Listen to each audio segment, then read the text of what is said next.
सरस्वती देवे गौरवाणी प्रचारिणे निर्विशेषा शून्यवादी अस्त्यादि शरदारिणे नमस्ते सरस्वती देवे गौरवाणी प्रचारिणे निर्विशेषा शून्यवादी अस्त्यादिशतारिणे नर श्री कृष्ण चैतन्य प्रभु नित्यानंद श्री अद्वैत गदाधर शिवासादि गौर भक्तवृंद श्री कृष्ण चैतन्य प्रभु नित्यानंद श्री अद्वैत गदाधर शिवासादि गौर भक्तवृंद हरे कृष्ण कृष्ण कृष्ण हरे हरे हरे राम राम राम हरे हरे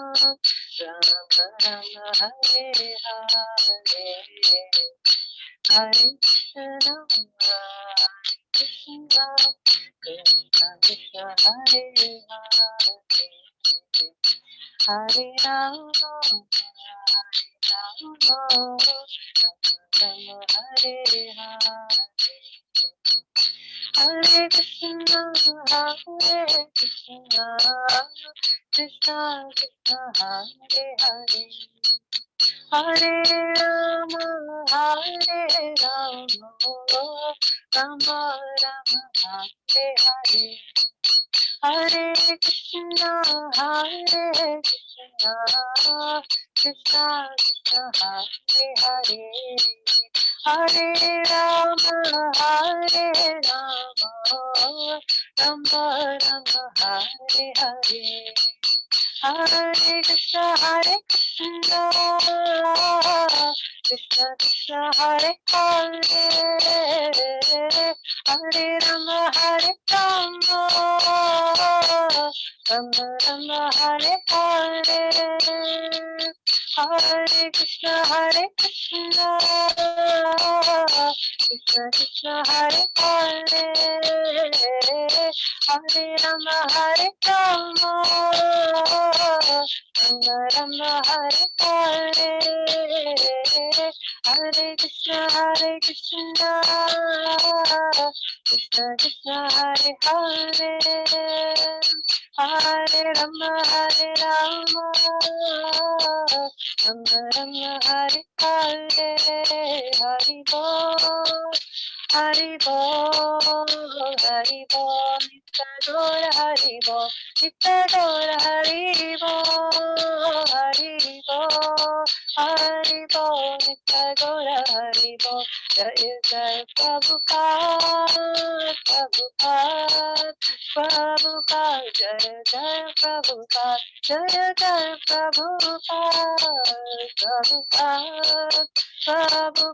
जय जय Prabhupada Krishna Gaura Hari Ki Jai, Srila Prabhupada Ki Jai, Krishna Gaura Hari Hari Bol. So, Hare Krishna everybody, thank you so much for joining us this evening. Please accept my humble obeisances, all glories to Srila Prabhupada and all glories to Sri Guru. So we'll start with some prayers.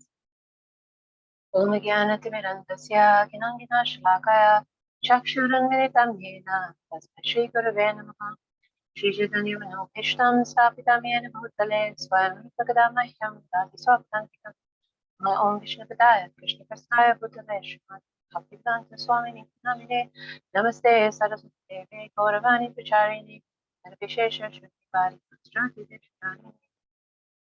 So thank you all so much for the opportunity to present an overview of a wonderful book by Srila Prabhupada called Teachings of Lord Chaitanya, which is based on the biography of Lord Chaitanya called Chaitanya Charitamrita, which is by Srila Krishnadas Kaviraj Goswami.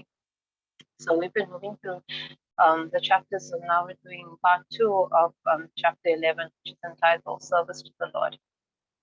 Lord Chaitanya Mahaprabhu is teaching, continuing his teachings to Srila Sanatana Goswami, which began with the chapter.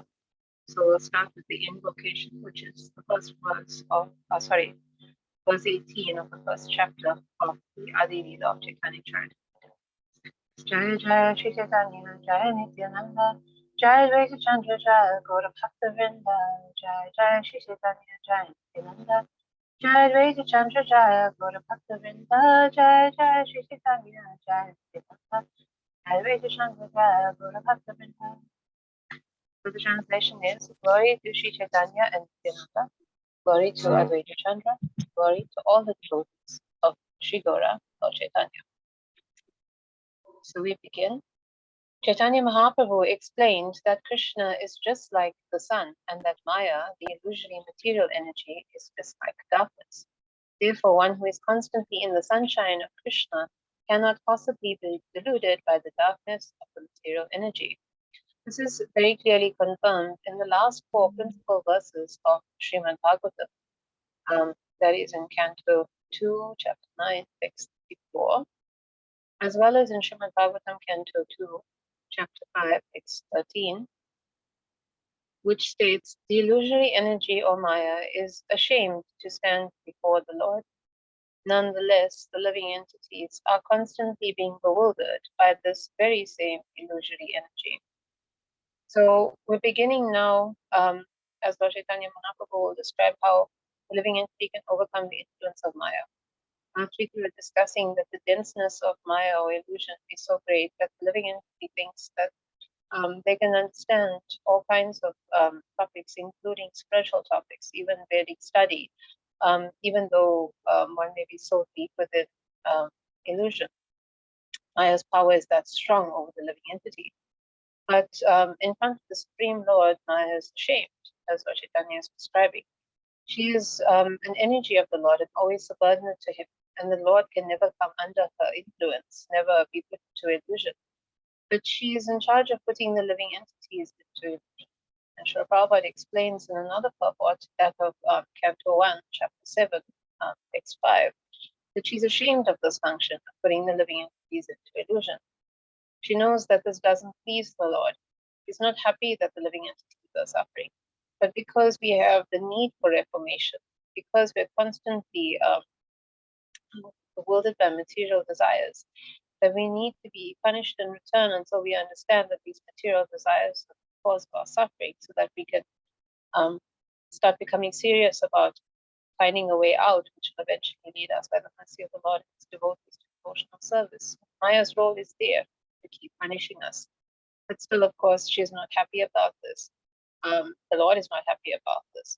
And so Srila Prabhupada says that she's very ashamed to come before him. We, as living entities, have a responsibility that we come out of the solution, please the Lord, which will also, of course, please Maya. She actually may test us in the beginning, but eventually she assists us, because when we engage sincerely in devotional service, we are no longer under her spell, no longer under her. In his conditioned state, the living entity discovers many forms of word jugglery to get apparent liberation from the clutches of Maya.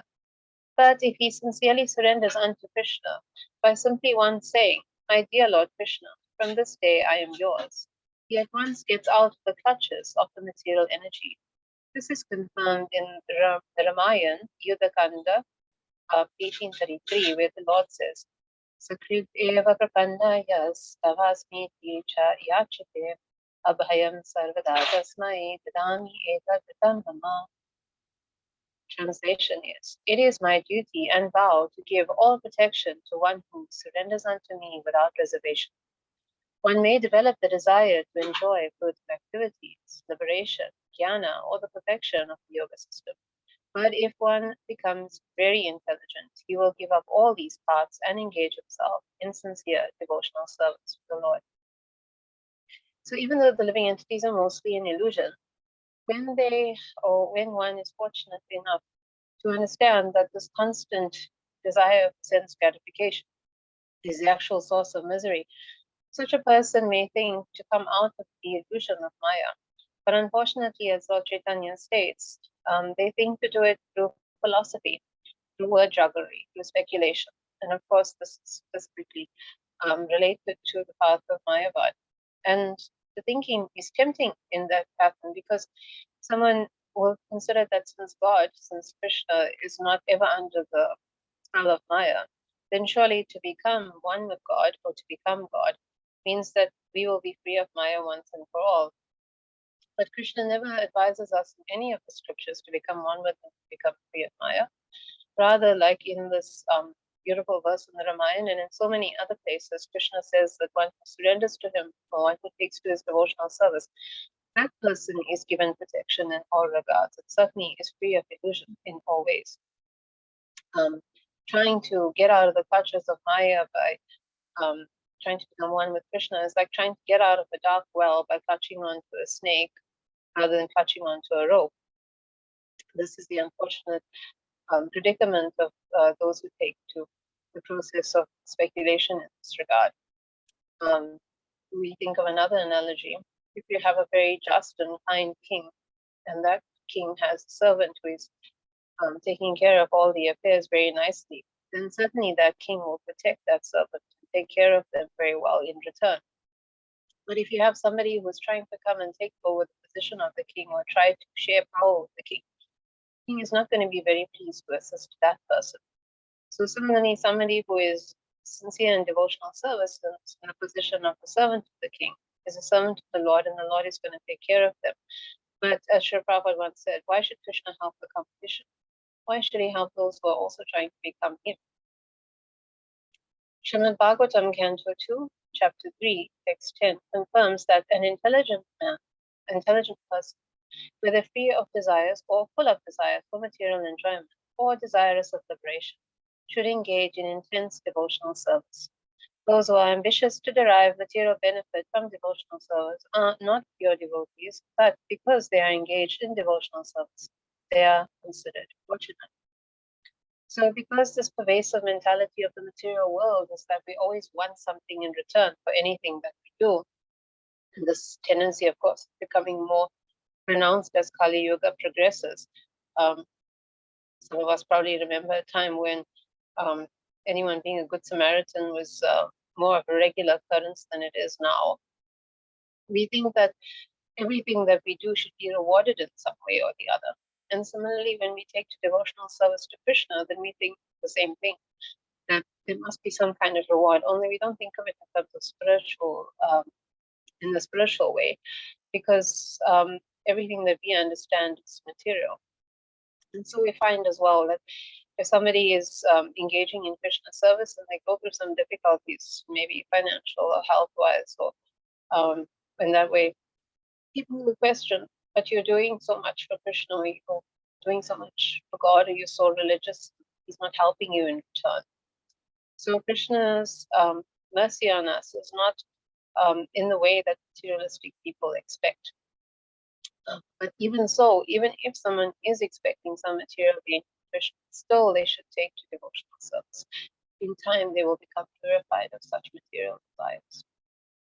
Lord Chaitanya says, they do not know that the result of devotional service is not material benediction, but because they engage in devotional service of the Supreme Lord, they ultimately come to understand that material enjoyment is not its goal.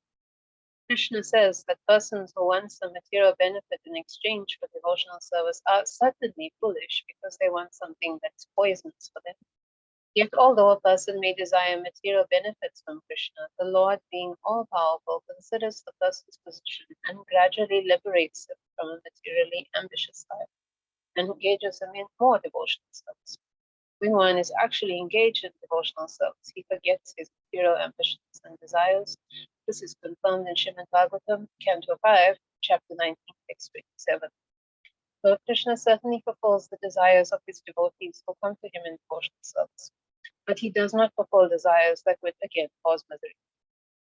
In spite of being materially ambitious, such devotees, by rendering transcendental service to the Lord, are gradually purified of desires for material enjoyment and come to desire the pleasure of devotional service. So Krishna, by his unlimited mercy, he purifies those who have material desires or expect material things from devotional service. And he gradually brings them to the point of pure devotional service, that's unmotivated by anything material. We simply have to trust that he knows what is best for us at the end. Generally, people come into the association of devotees to mitigate some material ones, but the influence of a pure devotee frees a man from all material desires by enabling him to relish the peace of devotional service. So this is the power of associating with devotees. Devotional service is so nice and pure that it purifies the devotee and he forgets all material ambitions as soon as he engages fully in the transcendental loving service of Krishna. A practical example is Dhruva Maharaj, who wanted something material from Krishna and therefore engaged in devotional service. When the Lord appeared before Dhruva as four-handed Vishnu, Dhruva told him, "My dear Lord, because I engaged in your devotional service with great austerity and penitence, I am now seeing you, whom even great demigods and sages have difficulty seeing. Now I am pleased and all my desires are satisfied. I do not want anything else. I was searching for some broken glass, but instead I have found a great and valuable gem." Thus Dhruva Maharaj expressed his full satisfaction and refused to ask anything from the Lord. So this is a very nice story, very instructive in this regard, and it is a story, a history that Lord Chaitanya Mahaprabhu relished very much, and he would hear repeatedly. History of Dhruva Maharaj states that he came from a very elevated family. His father was the grandson of Rama. His grandfather was Swayambhuva Manu, and so his father, Uttanapad, and his uncle Priyavraj were ruling the universe very nicely. But there was some conflict within the home of Uttanapad. He had two wives. The elder queen was Suniti, who was the mother of Dhruva Maharaj. And the younger queen, who was more favored by Dhruva Maharaj's father, was Suruchi. And she had a son named Uttam. So Dhruva Maharaj was insulted by his stepmother once when he tried to sit on the lap of his father, because she claimed that only a child born of her womb would be able to not only sit on the lap of king, but also become the king in future. So this, of course, infuriated Dhruva Maharaj, who, although still a child, was very elevated and able to understand the implications of what his stepmother was saying. So he went to his mother and asked her what he should do. And being a very good-hearted and also devoted mother, devoted also to the service of the Lord, she advised him that only the Lord could help him in any circumstance, that the Lord had assisted with not only Swayambhuva Manu and Brahma, but all living entities who had approached him for shelter. And when Dhruva Maharaj asked her how he should approach the Lord, she had advised him that she knew that saintly people would go to the forest to perform austerities. So even though this child was merely 5 years old, he took his mother's word seriously, and he approached the Supreme, or he went to the forest to approach the Supreme Lord. So this was quite an amazing thing, even for such elevated times. So it got the attention of great Narada Muni, who went to see this little boy who was so determined that he left the comforts of a royal home for the forest to engage in austerities. So he initially tried to dissuade Dhruva Maharaj by the difficulty of what he was attempting would be, but Dhruva was quite determined. And so then Narada Muni gave him instructions on how to execute devotional service to the Lord in order to gain the Lord's favor. So where to actually perform the austerities. In his case, it was in Vrindavan, actually, on the banks of the Yamuna River, forest of Madhavan. And how to engage, bathing 3 times a day, meditating on the Lord, worshipping the Lord's form. He told him how to meditate on the Lord, how to envision the Lord, which mantra to chant, which was for him, Om Bhagavate Vasudevaya, and so on. Basically, Dhruva Maharaj was given the mercy of a pure devotee. This is what made his practice of devotional service even more successful in the end. And also, he was given the instructions of a spiritual master. Narada Muni became his spiritual master. And we know that one should always execute the processes of devotional service under the guidance of the spiritual master, because it's actually the Lord Himself who guides one through the spiritual master. That's another point that we'll come to in a short while. And this is very, very important to follow the instructions of the spiritual master, to develop a relationship with the spiritual master, not to get these instructions. The Dhruva Maharaj did this all so faithfully that he actually became completely purified of his desire to have a bigger kingdom than his father. So much so that when he got the object of his meditation, got the vision of the Lord, instead of asking him for what he originally wanted, which was the kingdom that was even greater than his grandfather Manu, he told the Lord that what he had been searching for, this kingdom, was comparable to the past. What he had gotten was diamonds. He had gotten darshan of the Lord, pure devotional service. He got an association of pure devotee, spiritual master Narada, so much more than what he had set out for. So this shows us that by the mercy of a pure devotee, one can become purified. One can actually come to devotional service, and one can become purified of all other worldly ambitions that we may have while we're executing devotional service. We can get the highest goal of pure devotional service. But of course, in this regard, we note that there's a lot of effort that was made by Dhruva Maharaj on his part to execute devotional service, and this is what is required of us. We don't have to go to the forest necessarily and engage in such intense austerities. But we execute devotional service under the guidance of pure devotee, our authorities, our spiritual master, and with that effort, it's met with the mercy of the devotees, and we find that we get the Lord's favor as well. Sometimes, though, in extraordinary circumstances, someone may not even engage in any real austerity on their part, or anything that is considered, what we can say, earning that favor. And this is an extraordinary circumstance where the mercy of the Lord is, the mercy of the devotee is actually the greatest and only factor, and it is so powerful it's able to bring the favor of the Lord. Srila Prabhupada actually told his disciples that he created their good fortune, that some of them may never have come to Krishna consciousness because of anything that they could have done, but he created the good fortune of them doing so. So this is how powerful the mercy of the pure devotee is. The living entity, transmigrating through 8,400,000 species of life,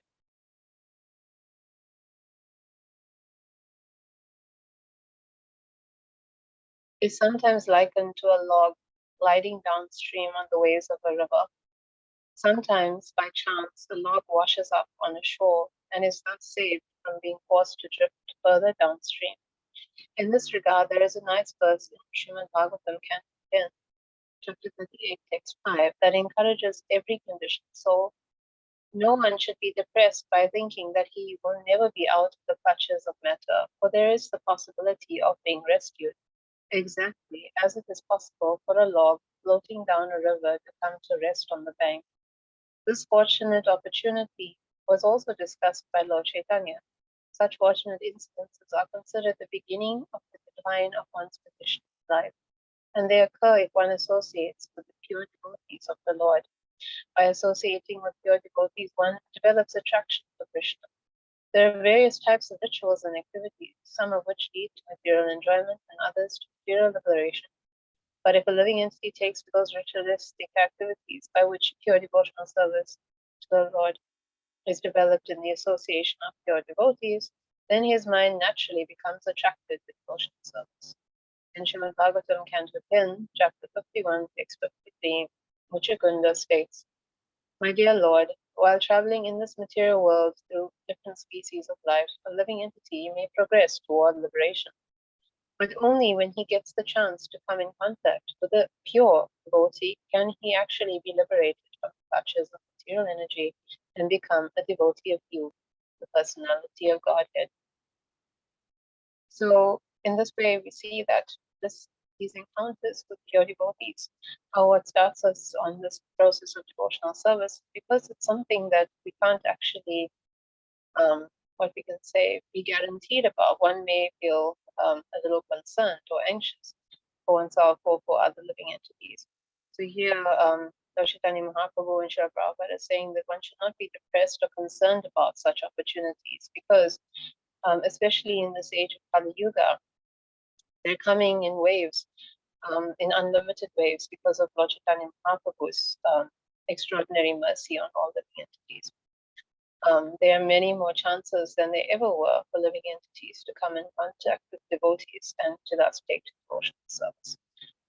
As the chanting of the holy names spreading across the world, we know that it's not just even the human beings that are being benefited, but also the trees, the animals, anyone and everyone who's hearing the holy name is getting that priceless opportunity. So certainly all is not lost for the living entities who are struggling under great delusion. We ourselves being recipients of that great fortune, now we know that we may not even have done anything for it, but we may just be products of Lord Nityananda's great mercy giveaway. It's our way of showing gratitude that we take the opportunity and keep associating with devotees so that we can develop our devotional service further. And we also show compassion to those who have not yet taken to devotional service by becoming more purer in association with devotees and becoming good preachers of the holy name. So we can give them this opportunity that they so desperately need, and mostly that they're unaware of, but it's their only way out. So this is our program. We stay good association and become good association. So we receive the mercy and then share the mercy. When a conditioned soul becomes a devotee of Krishna, the Lord, by his causeless mercy, trains him in two ways. He trains him from without as the spiritual master, and he trains him from within as the super soul.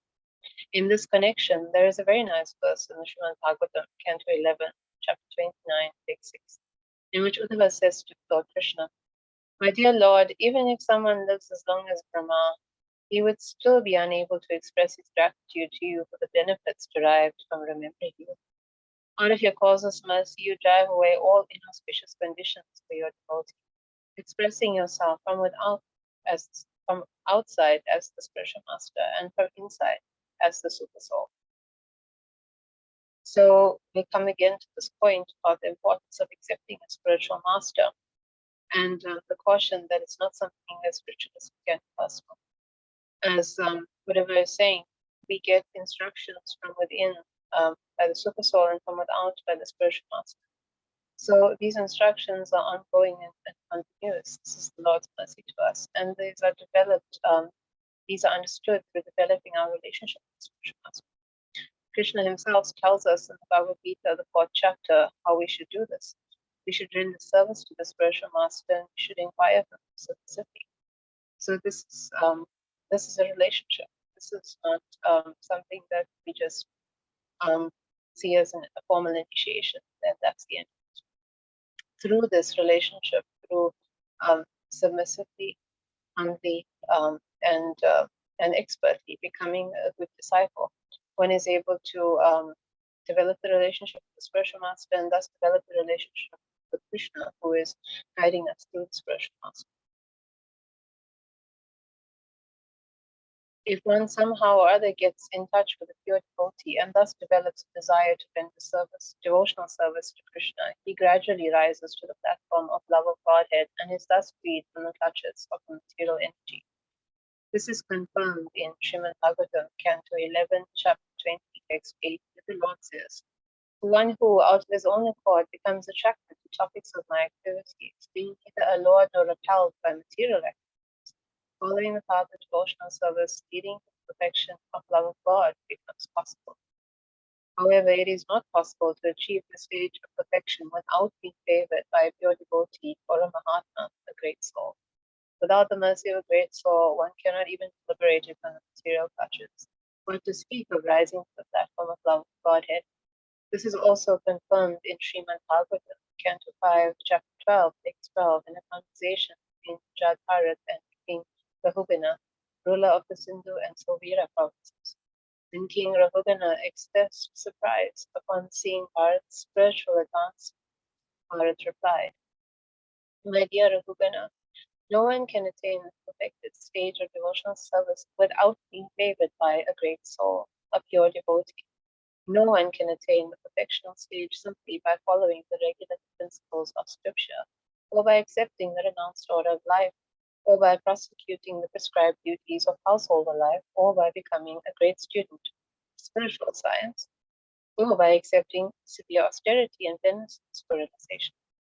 Similarly, when the atheist Hiranyakashipu asked his son Prahlad Maharaj how he had attained such a devotional attitude, the boy replied, "As long as one is not favored by the dust or the feet of pure devotees, one cannot even touch the path of devotional service, which is the solution to all the problems of material life." And the quote is from Srimad Bhagavatam, 7, chapter 5, text 32.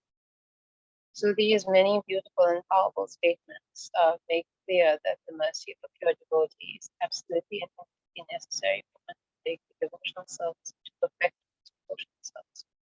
It explains why so many people, as Krishna says in Bhagavad Gita, Nishyanam Sahasreshu Kashyatsai, so many people may be endeavoring for perfection, maybe understanding this illusion is too much and they get out of it. They try so many things, yoga and jnana and yagya and tapa and so on. But no matter what they're doing, they're not able to get out of this illusion fully because they're not getting the mercy of a pure devotee in order to take to devotional service, which is actually the only way out. They may even come close to devotional service.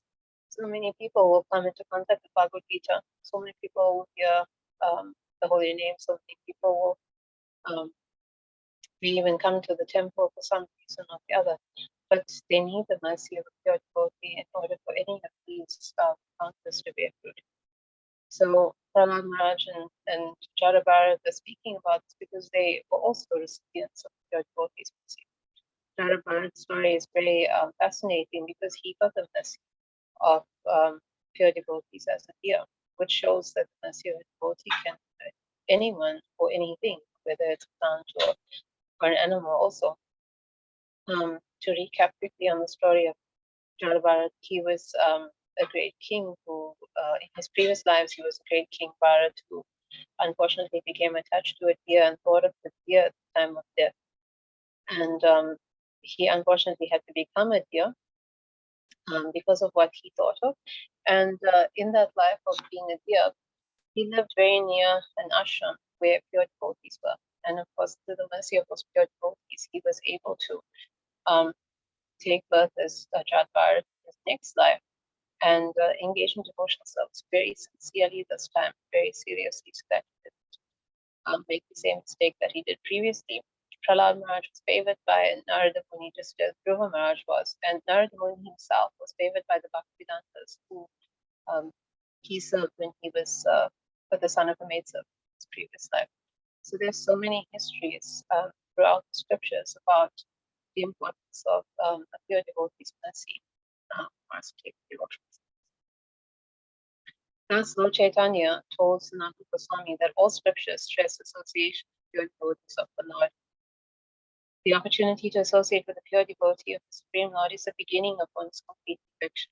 This is confirmed in Srimad Bhagavatam, Canto 1, Chapter 18, text 30, where it is said that the facilities and benedictions one achieves by associating with a pure devotee are incomparable. They cannot be compared to anything, neither elevation to the heavenly kingdom nor liberation from material energy.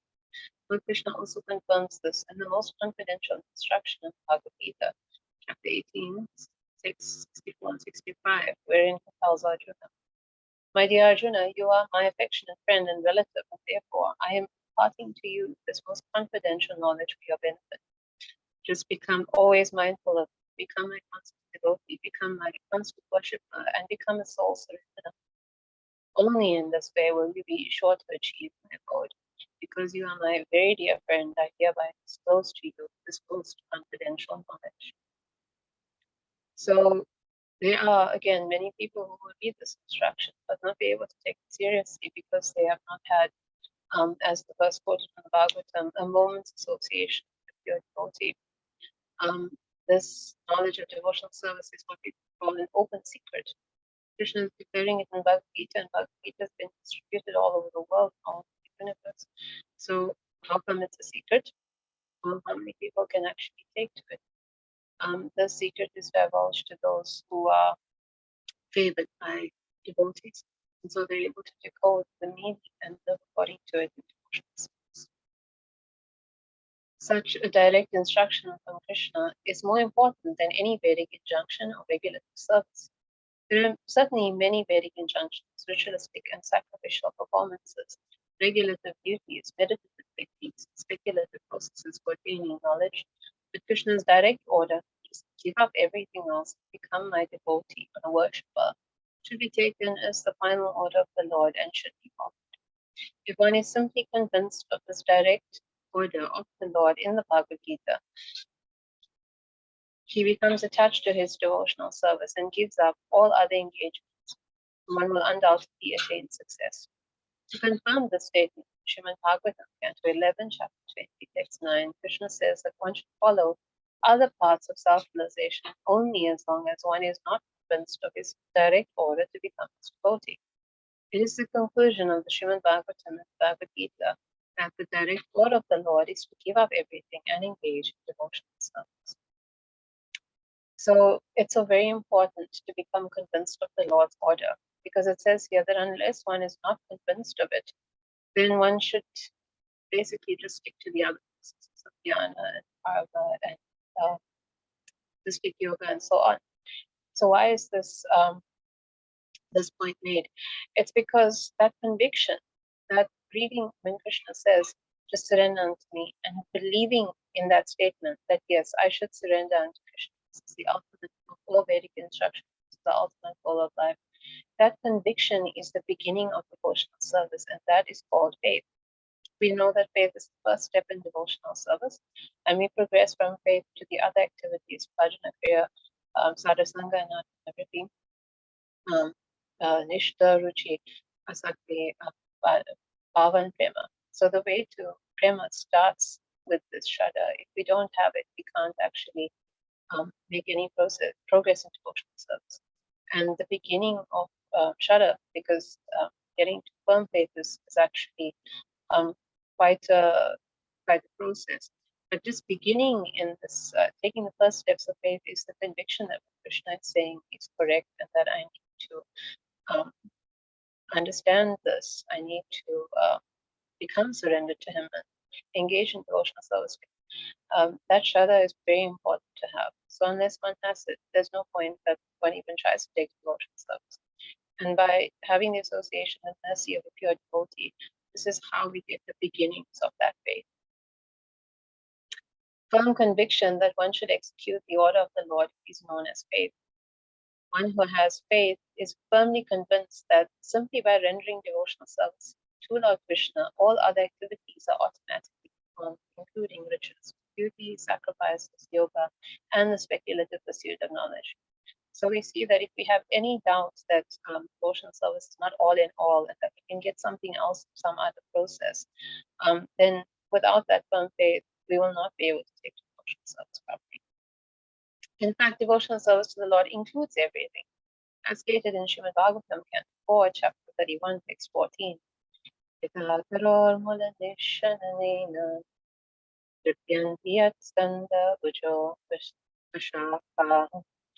Pranopaharasha yatindriyanam tataiva sarvahanam achyuteshya.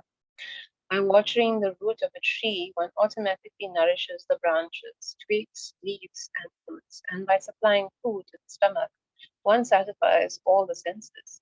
Similarly, by rendering devotional service to Krishna, one automatically satisfies the requirements for all other forms of worship and all other spiritual processes. One who is faithful and firmly convinced of this is eligible to be elevated as pure devotee. So we see that this quality of faith is so vital that it actually decides to become a pure devotee. Sometimes we think that since it's the first step, once we pass over it, take to devotional service, then it's done and we don't revisit it over and over again. But faith is something that we just begin with, but the ability, that firm faith, that fixed faith in Krishna, that actually develops in time, rendering more devotional service in very specific ways, which we'll discuss. So it means that faith is something that must be constantly revisited, that must be constantly revised and developed. And if we establish ourselves in firm faith, then we're well on the way to becoming pure devotees of God. There are three kinds of devotees according to the degree of conviction. The first class devotee is conversant with all kinds of Vedic literature and at the same time has the firm conviction mentioned above. He can deliver all others from the pangs of material miseries. The second class devotee is firmly convinced and has strong faith, but he has no power to cite evidence from the revealed scriptures. The third class devotee is one whose faith is not very strong, but by the gradual cultivation of devotional service, he can be promoted to the second or first class position. It is said in Srimad Bhagavatam, Canto 11, Chapter 2, Text 45, that the first class devotee always sees the Supreme Lord as the soul of all living entities. Thus, in seeing all living entities, he sees Krishna and nothing but Krishna. The second class devotee places his full faith in the Supreme Personality of Godhead, makes friends with pure devotees, shows favor to innocent persons, and avoids those who are atheistic or against devotional service. The third class devotee engages in devotional service according to the directions of the spiritual master, or engages out of family tradition and worships the deity of the Lord. But he has not cultivated knowledge of devotional service, and he does not know a devotee from a non-devotee. Such a third class devotee cannot actually be considered a pure devotee. He is almost in the devotional line, but his position is not very secure. So we had been discussing that faith will decide who becomes a pure devotee, and we're going to come back to that point in the next paragraph. Here in this paragraph, the theme is that our faith also makes us secure in devotional service. That the first and the second class devotee, because of their firm faith in Krishna, are secure.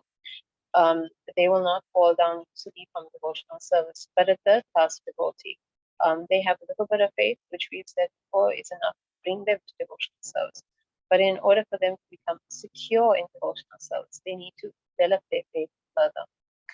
This development of faith is what ensures that they can progress to the level of becoming a second class devotee and then a first class devotee. So, what is the difference thus between that first and second class levels? It's basically how to associate other devotees. As we read, a third class devotee worships the Lord very nicely. They have that faith in Krishna that brought them to devotional service, and because of that, they are happy to worship the Lord either out of family tradition, as Lord Chaitanya Prabhupada says, either out of following instructions of the spiritual master, but they're still not able to associate properly with devotees. They need to learn how to make friendship with devotees, how to associate with devotees, serve devotees, hear from devotees. It's very important. They also need to know how to avoid bad association and how to preach, to be kind to those who are not devotees.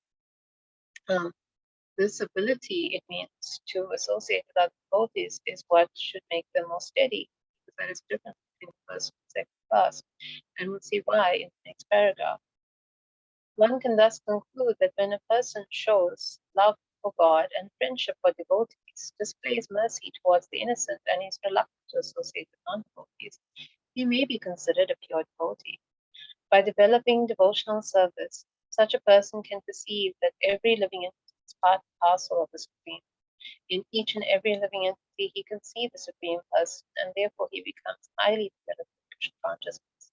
At this stage, he does not distinguish between the devotee and the non-devotee, for he sees that everyone is engaged in the service of the Lord.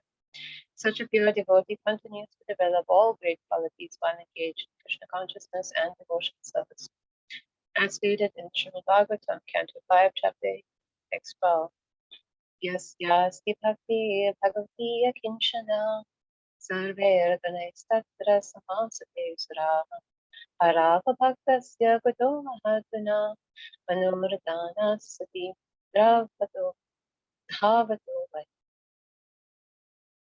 One who attains pure, unannoyed devotional service to the Supreme Lord develops all the good qualities of the demigods, whereas a person who doesn't attain such service is sure to go astray despite all his material qualifications, for he hovers on the mental platform. Thus, his material qualifications are valueless. So now we see how the third class devotee will be able to progress to become a second class devotee. by engaging in devotional service in the association of devotees and learning how to develop his relationship with devotees very nicely, his faith is able to build more and more, and so he's able to progress to the second class. So how does his faith build in the association of devotees? This is explained in Bhagavatam, Canto 1, Chapter 2, Text 16. Shushushaha Shraddhadanasya Vasudeva Padarchini Syan Mahatsevaya Vipraha Punyatirthan Shevana. O twice-born sages, by serving those devotees who are completely freed from all vice, great service is done. By such service, one gains affinity for hearing the messages of Vasudeva. Srila Prabhupada says in the purport to this verse that if one is engaged in the service of the devotees, one gradually gets the qualities of such service. One gets this Shraddhadanasya. One gets their faith amongst other things. And they also such a person becomes qualified to hear the glories of the Lord. And the result of hearing about the Lord means that one's faith increases because one is hearing about the glories of the Lord. And this certainly increases one's faith. So by the processes of serving the devotees and hearing more and more, we see in our famous verse, Masaparish Abhadeshu, we are able to become free of all our bad qualities while developing all good qualities. And then one comes to that stage of Nishtha, which is firm faith. So this is how we can scientifically progress through the stages by serving and associating with devotees. This is how somebody progresses from the third stage to the second stage. And then when one comes to the second stage, this is how Srila Prabhupada says that one could even be considered a pure devotee. Because even though one's knowledge is not as advanced as a pure devotee or an uttamadhikari, but one has such firm faith at this point that it's almost virtually guaranteed that one is going to make progress to developing that complete spiritual knowledge and to, of course, developing pure love of God. So even at the second stage, someone's firm faith is considered pure devotee. So this process of Krishna consciousness, again, it's so scientific. We get the instructions and the knowledge across the scriptures that is all in tandem. We follow it under the guidance of the spiritual masters and pure devotees, under the guidance of our authorities and with faith. And we will see the results in our lives. We'll see the changes. We'll see ourselves progress and we'll eventually reach that goal of pure devotional service for Krishna. So thank you all so much for your kind attention. Please join us next week. We'll be discussing part 1 of chapter 12 of the teachings of Lord Chaitanya. Shri Shankar Gaura Hari Ki Jai, Shri Prabhupada Ki Jai. Are there any questions? Comments?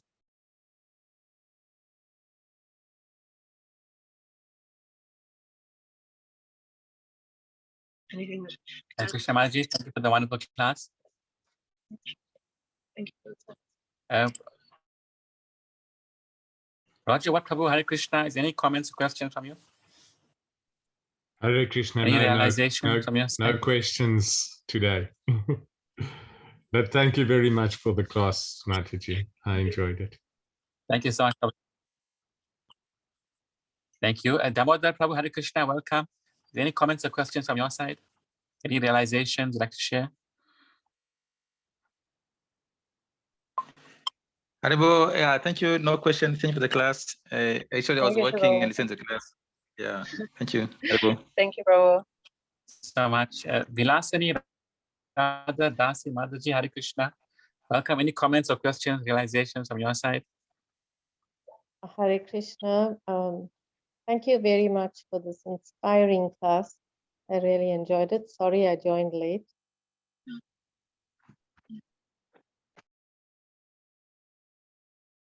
Thank you, Mataji. Hare Krishna. Mataji, I just wanted to ask you one question. You mentioned when you hear someone, you develop faith, and something else you said you also get from that person. Some qualities. I think you said. I think qualities. You said. Can you explain a bit more about the qualities aspect? So Srila Prabhupada, this is actually a quote from the Srimad Bhagavatam. That verse was Canto 1, Chapter 2, Text 16. So it's Srila Prabhupada that says that if one engages in the service of devotees, one gradually gets the quality of such service. So Sri Prabhupada often gives us the example of placing an iron rod into fire. An iron rod by itself is generally of a cold nature and darkly colored, and if you place it on a fire, by association with the fire, it gets the qualities of the fire. So it becomes red hot and it becomes it becomes red and it becomes hot.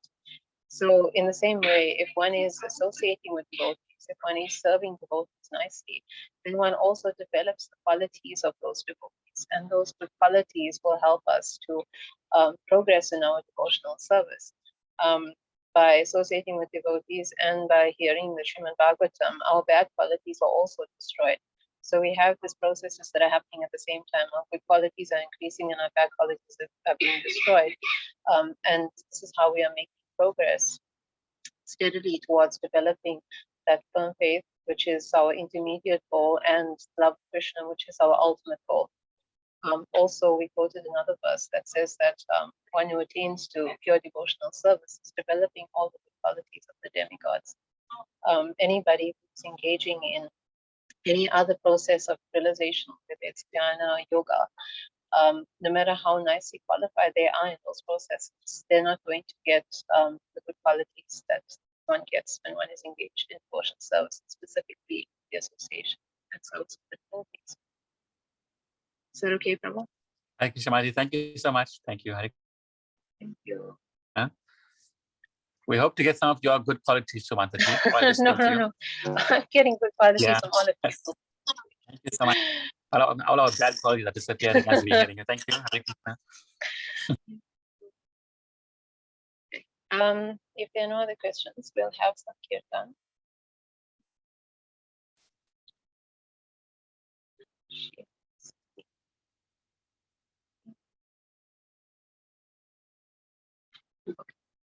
So this is a bhajan by Narottam Das Thakur in glorification of Lord Gaura.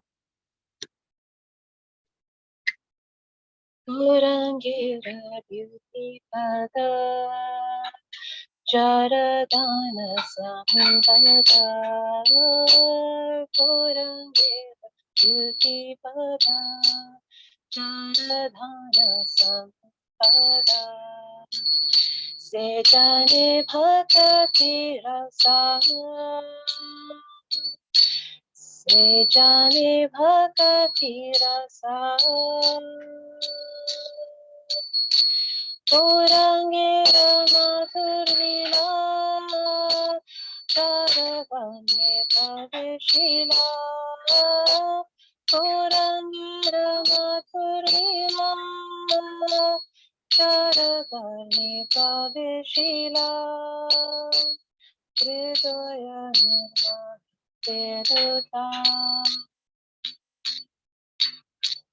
Hridaya nirma Veduta Nigaranganamaloe Tara hoi kenodo Nigaranganamaloe Tara hoi kenodo Tare moi jai Hari Hari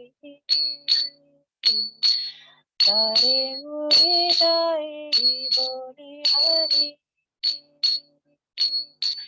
Gauranga Pavitra Jure Nitya Leela Hari Sure Gauranga Gunite Jure Nitya Leela Hari Sure Vedana Bhagavati Hari Hari Vedana Bhagavati Hari Hari Purangira Sangitane Nitya Seva Gorimane Purangira Sangitane Nitya Seva Gorimane Jai Bhajendra Sudhaka Jai Bhajan Rasudava Shri Gaura Mandala Bhumi Deva Jane Chintamani Shri Gaura Mandala Bhumi Deva Jane Chintamani Tara Hoi Raja Bhumika Tara Hoi Raja Bhumika Gaura Prema Rasarnade Siddharanga Deva Rude Gaura Prema Rasarnade Siddharanga Deva Rude Shri Radha Madhava Antaranga Shri Radha Madhava Antaranga Deva Vanita Dasi Agoranga Bonita Dasi Deva Vanita Dasi Agoranga Bonita Dasi Narada Nama Kedara Sangha Narada Nama Kedara Sangha Jaya Gauranitai, Gauranitai,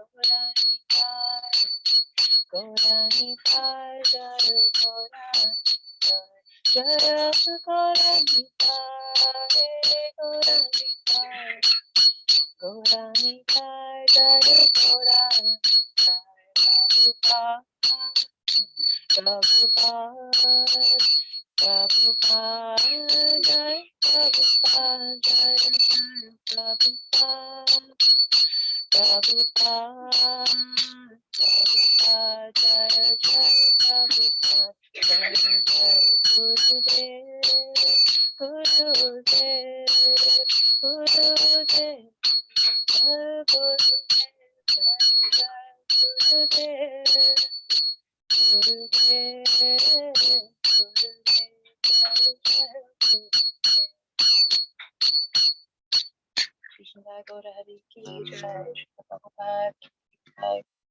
So we'll read the translation.